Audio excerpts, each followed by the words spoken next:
السلام علیکم، بسم اللہ الرحمن الرحیم۔ میرا نام شہاب الدین مزاری ہے۔ نبی پاک صلی اللہ علیہ وسلم نے قیامت کے بارے میں 2 قسم کی نشانیاں بتائی ہیں۔ ایک وہ نشانیاں جو پہلے بھی تھیں لیکن بڑھتی بڑھتی قیامت کے نزدیک میں بہت زیادہ ہو جائیں گی، کثرت میں ہو جائیں گی۔ جیسے زنا کا ہونا پہلے بھی تھا لیکن بڑھتے بڑھتے اس وقت پیک کے اوپر ہے اور اس سے آگے جا کر اور بھی زیادہ ہوگا۔ حکمرانوں کا لوگوں کے مال کو خرد برد کرنا یہ پہلے بھی تھا لیکن اس وقت پیک کے اوپر ہے۔ اور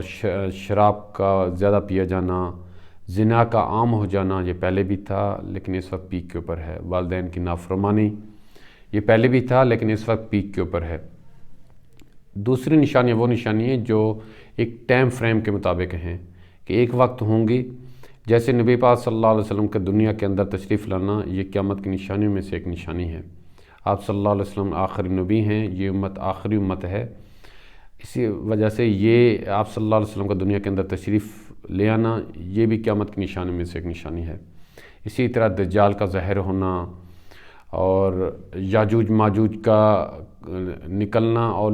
آ کر امام مہدی کے لشکر کے ساتھ مقابلہ کرنا، امام مہدی کا دنیا کے اندر تشریف لانا یہ بھی قیامت کی نشانیوں میں سے ایک نشانی ہے۔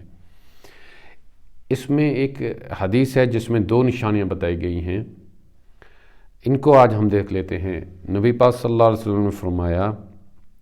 حدیث شریف کا مفہوم ہے کہ جب تم دیکھو کہ ننگے پاؤں ننگے بدن چلنے والے چرواہے بڑی بڑی عمارتوں میں بنانے میں ایک دوسرے کے ساتھ مقابلے میں لگ جائیں اور لونڈی اپنے آقا کو یا لونڈی اپنے ملکہ کو جنم دے تو سمجھ لو کہ قیامت تمہارے سر پہ کھڑی ہے، کسی وقت بھی آ سکتی ہے۔ اس حدیث ہے، اس کے 2 پارٹس ہیں، ایک تو بلڈنگوں کے حوالے سے ہے، دوسرے پارٹ جو ہے عورتوں کے حوالے سے ہے۔ اس کا کیا مطلب ہے؟ اس کے دونوں ہم جو پارٹس ہیں ان کو الگ الگ ڈسکس تھوڑا سا کر لیتے ہیں۔ پہلا تو یہ ہے کہ جو عام معنی کہ ننگے پاؤں چلنے والے جو عرب کے جو چرواہے تھے، ہم دیکھتے ہیں کہ گلف کے اندر کتنی بڑی بڑی وہ عمارتیں بنا رہے ہیں اور عمارتیں بنانے میں ایک دوسرے کے ساتھ ان کا مقابلہ، جیسے برج خلیفہ کا بننا، دوسری بڑی بڑی عمارتوں کا بننا، یہ جو ہے قیامت کی نشانی میں سے ایک نشانی ہے۔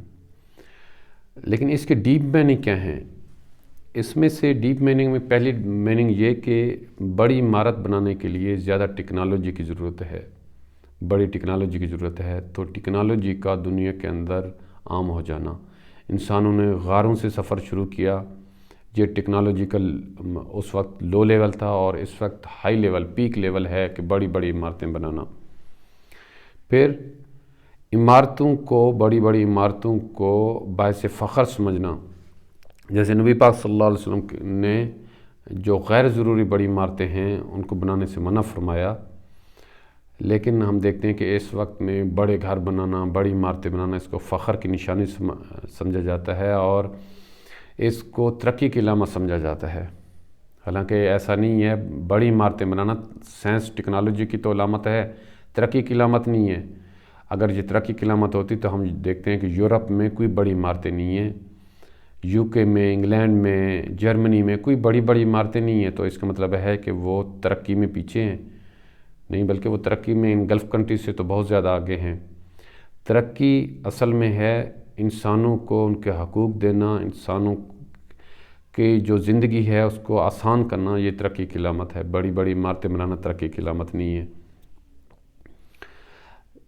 تیسرا یہ کہ یہ جو بڑی بڑی بلڈنگیں بنائی جائیں گی ان کے لیے پیسہ چاہیے، اور پیسہ جو خاص طور پہ گلف کنٹریز کے اندر آیا ہے 2 سورسز سے آیا ہے۔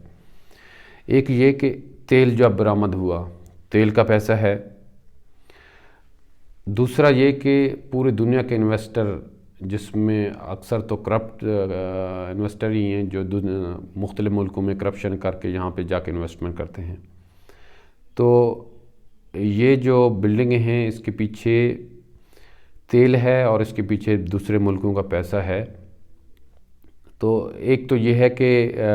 ٹیکنالوجی کی مدد سے تیل کو دریافت کرنا، دوسرا یہ کہ جو حدیث ہے کہ جو حکمران لوگوں کے پیسوں کو اپنے پرسنل مقصد کے لیے یوز کریں گے تو وہ جو ہے نا یہاں پہ ان کے آ کے انویسٹمنٹ کرنا، یہ بھی قیامت کی نشانی میں سے ایک نشانی ہے۔ پھر یہ کہ پوری دنیا سے پیسے کو ان کنٹریز کے اندر خاص طور پر کھینچ کے لے کے جانا، ریئل اسٹیٹ میں انویسٹ کرنا، جیسے گلف کنٹریز ہو گئے. ہم دیکھتے ہیں پوری دنیا سے خاص طور پر جو غریب ملک ہیں جیسے پاکستان، انڈیا اور بنگلہ دیش سے بھی، اور افریقہ کے جو نیشنز ہیں وہاں سے جو کرپٹ لوگ ہیں وہ پیسہ، بلیک پیسہ بناتے ہیں، وہاں سے نکال کے لاتے ہیں. کرپشن کا پیسہ ہو، چوری کا پیسہ ہو، وہ آ کے یہاں پہ انویسٹمنٹ کرتے ہیں، اور جہاں پہ بڑی بڑی عمارتوں میں انویسٹمنٹ ان کی ہوتی ہے، ریئل اسٹیٹ میں ان کی انویسٹمنٹ ہوتی ہے. تو ایک تو یہ ہے کہ یہ جو حکمران جو کرپشن کر کے لے کے جاتے ہیں، یہ خود قیامت کی نشانی میں سے نشانی ہے. دوسرا پارٹ ہے، اس کو تھوڑا سا زیادہ ٹائم دینے کی ضرورت ہے، اس کو تھوڑا سا ڈیپ پینیٹریشن کی ضرورت ہے، اس میں زیادہ سمجھنے کی ضرورت ہے. اس کا سمپل میننگ تو یہ ہے کہ لونڈی اپنے آقا کو جنم دے گی، عورت ایسے بچوں کو جنم دے گی جو اس کے اوپر پھر بعد میں اس کے اوپر حکم چلائیں گے، اس کی نافرمانی کریں گے، اور خاص طور پر ماں کی نافرمانی کریں گے. اور لڑکیاں جو ہوں گی جن کو ہمیشہ یہ سمجھا جاتا ہے کہ یہ والدین کی فرما بردار ہوتی ہیں، وہ بھی اپنی ماؤں کی نافرمان ہوگی، ان پہ حکم چلائیں گی. ایک تو اس کا معنی یہ ہے. دوسرا معنی اس کا یہ ہے کہ عورت کے زندگی گزارنے کے اور اپنی ضروریات پوری کرنے کے 3 پیٹرن ہیں. پہلا پیٹرن یہ ہے کہ عورت گھر میں بیٹھی ہے، اس کا مرد کما کے لے کے آ رہا ہے اور گھر کی ضرورتیں پوری ہو رہی ہیں. دوسرا پیٹرن کیا ہے کہ عورت باہر نکل کے جاب کر رہی ہے اور اس سے اپنی ضروریات پوری کر رہی ہے، پڑھ گئی اور ڈاکٹر بن گئی، انجینئر بن گئی، پائلٹ بن گئی، جا کے اپنے ریسورسز وہ خود کما رہی ہے. تیسرا یہ ہے کہ اس پہ کی گھر پہ بھی ضرورت پوری نہیں ہو رہی ہے، وہ پڑھ لکھ بھی نہیں سکی ہے غربت کی وجہ سے. اب وہ جا کے مزدوری کر رہی ہے، اور مزدوری اس لیول کی کر رہی ہے کہ کسی کے گھر میں کھانا بنا رہی ہے، کسی کے گھر میں کپڑے دھو رہی ہے، اور رہائش بھی وہاں پہ رکھی ہوئی ہے. اور اس کو جو اس کو پیسے دیے جا رہے ہیں، جو اس کو تنخواہ دی جا رہی ہے، وہی تنخواہ ہے جو لونڈیوں کو دی جاتی ہے، اور وہی تنخواہ ہے جو غلاموں کو دی جاتی ہے. ہم دیکھتے ہیں کہ یہ جو بڑے کنٹریز ہیں، گلف کنٹریز دیکھ لیں، یہاں پہ جب عورتیں آتی ہیں گھروں میں کام کرتی ہیں تو کتنی ان کی ان کے ویجز ہوتے ہیں، 600 درہم، 700 درہم، 800 درہم تک دن بھر ان سے کام لیا جاتا ہے، اور مزدوروں کی طرح 16 گھنٹے ان سے کام لیا جاتا ہے، اور ان کو گھر میں کھانا دیا جاتا ہے اور تھوڑی سی سیلری دی جاتی ہے. اور کس حد تک ان کو سم ٹائم ٹارچر بھی کیا جاتا ہے، سم ٹائم ان کو ابیوز بھی کیا جاتا ہے. تو یہ جو ہے نا لونڈیوں والا سلوک ان کے ساتھ کیا جا رہا ہے. تو عورت لونڈی بن گئی، اور یہ جو ہے نا ایک طرف تو بڑی بڑی عمارتیں بن گئی، انسان اپنی ترقی کی ہائی لیول پہ پہنچ گیا. دوسری طرف عورت کی اتنی تذلیل ہو گئی کہ وہ ایک آزاد جو عورت تھی، جو کہ اپنا گھر میں آرام سے بیٹھ کے کھانے والے تھی، ابھی وہ اس حد تک پہنچ گئی کہ لونڈی جیسی اپنی زندگی گزار رہی ہے. یہ تو اس کا دوسرا معنی ہے. تیسرا اس کا معنی ایک اور بھی ہے کہ عورت نے ہمیشہ بچے پیدا کرنے کی خواہش کی ہے، اور وہ بچوں سے پیار بھی بہت کرتی ہے.